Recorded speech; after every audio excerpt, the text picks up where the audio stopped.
जिल्लानि सिङाव थानाय 37 नं राजालामानि सा फारसे थानाय ब्रह्मपारा गामियाव 2,42 लाख रांनि प्राइमारि हेल्थ सेन्टार लुफुंनो अन्थाइ खाम्फा बेखेवना होयो। गोबाव समनिफ्रायनो मोजां फाहामथायनि सुबिदाखौ मोनाखैमोन।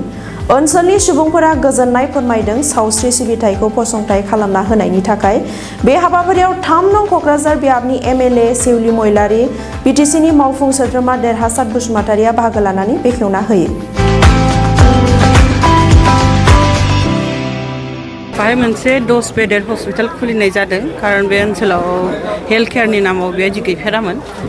एबारहाय जोङो फार्स्ट प्रायरिटि होदों जाहाथे 10टा बेडेड हस्पिटाल जायो आरो डाक्टारा एभेलेबेल थायो आरो बाहाय एन्टायार 20टा गामिसो दङ बाहाय लुंसुंनिफ्राय आरम्भ खालामनानै बिसोर जाहाथे काभार खालामनो हायो बिसोरखौ। बाहाय 24 आवार्स डक्टर थागोन आरो नार्स थागोन आरो बाहाय 10टा बेड जागोन जिहेतु आरो प्रेगनेन्ट वमेनफोरनि थाखाय सुबिदा जागोन।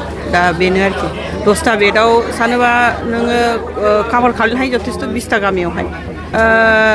खम बाहाय लिरदों 2.43 क'ररनि बिटिसि गभर्नमेन्टनिफ्राय बे बिटिसि गभर्नमेन्टनिफ्राय सोलिगासिनो दङ। दा बयबो पार्टिसिपेट खालायनांगौ बेखौ माने प्रपार जाहाथे सेन्सास जायो जोंहा खारन सेन्सासनि सायाव बहुद डिपेन्ड खालायो।